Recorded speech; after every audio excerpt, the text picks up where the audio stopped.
The Detroit Lions have had one of the more difficult off-seasons in recent memory, and the surprise retirement of star center Frank Ragnow may be the biggest blow of all. At just 29 years old, Ragnow has decided to walk away from the game, sending shockwaves through the NFL. Though he missed recent organized team activities, OTAs, most observers didn't expect this outcome. It's now confirmed that the Lions' front office was aware this might happen, but hoped Ragnow would give them one more season. Ragnow's retirement creates a massive void in the Lions' offensive line, which has been a key part of their recent success.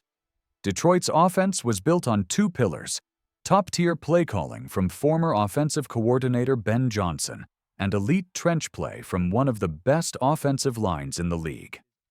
That line, however, has now suffered major losses. Last season, Detroit's offensive line ranked among the league's best, rivaling only Philadelphia's unit.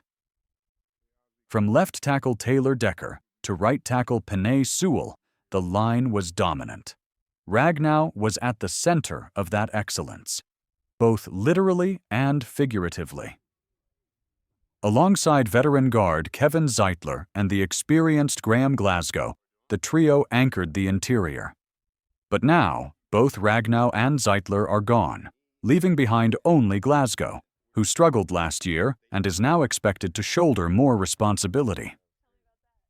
The Lions are left with four players: Glasgow, Christian Mahogany, Tate Ratledge, and Miles Frazier, competing for three interior spots.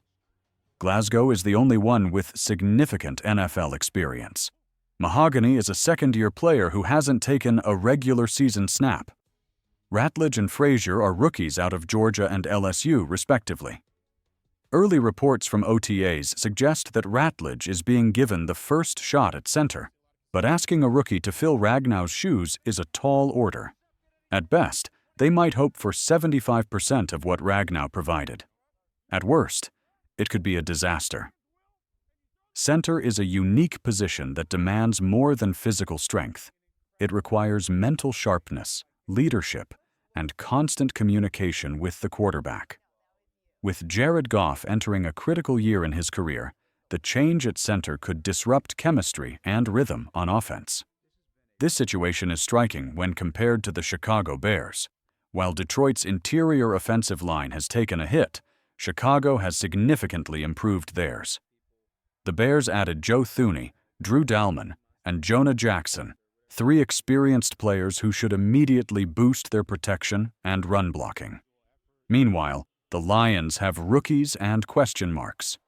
Even more troubling for Detroit, Ragnow's retirement is only part of a larger exodus of key personnel. Since the end of last season, they have lost both coordinators, Ben Johnson to a head coaching job in Chicago and Aaron Glenn to the New York Jets, as well as 6 additional assistants. Key starters Carlton Davis, now with New England, Kevin Zeitler, Tennessee, and Zadarius Smith, released, are also gone. Add Ragnow to that list, and it's clear Detroit is going through serious changes. The team has not done much to replace that talent. Other than signing cornerback DJ Reed to help fill the void left by Davis, most of their moves have involved drafting rookies to fill starting roles. Their pass rush, once a strength, now looks shaky, especially with Aiden Hutchinson recovering from injury. The coming season will test just how good Jared Goff and head coach Dan Campbell really are. Johnson's play calling and Glenn's leadership were massive parts of the Lions' success.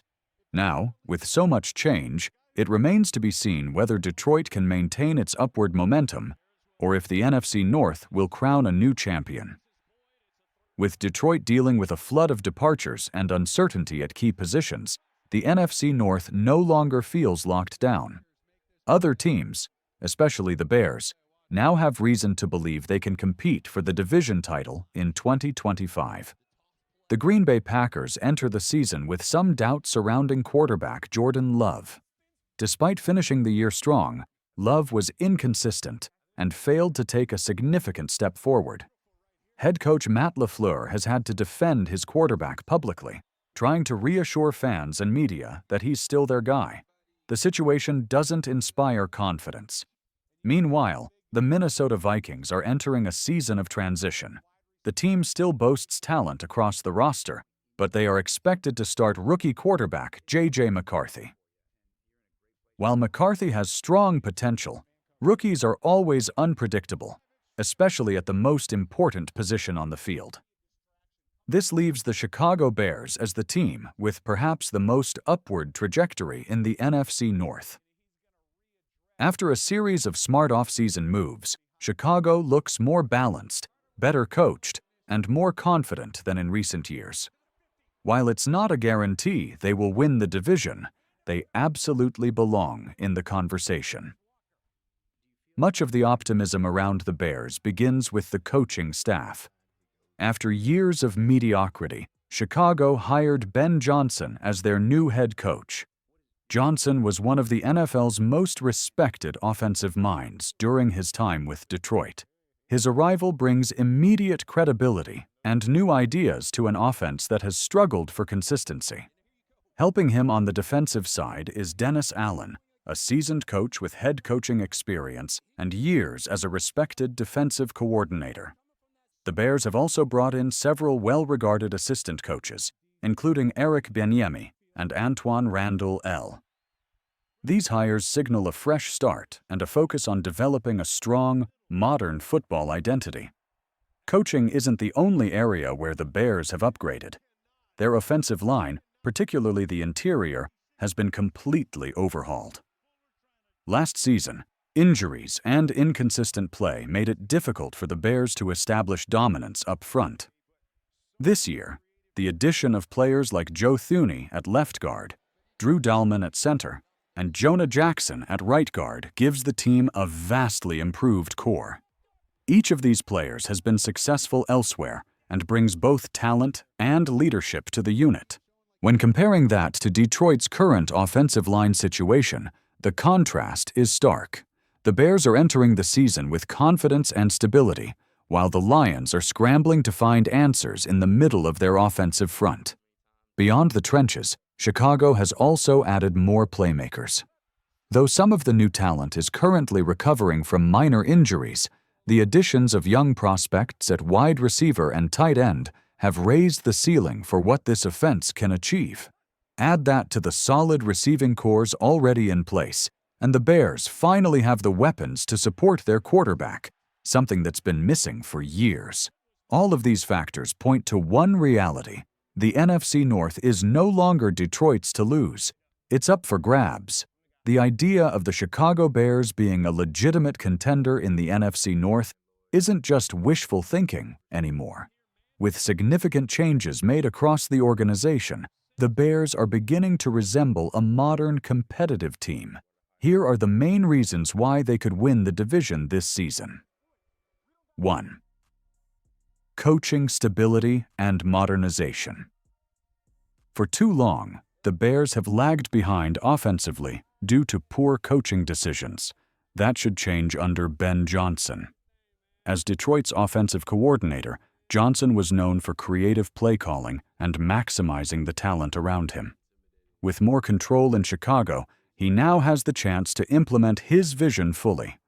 Pairing him with Dennis Allen gives the Bears a coaching duo capable of building a complete team, something fans haven't seen in years.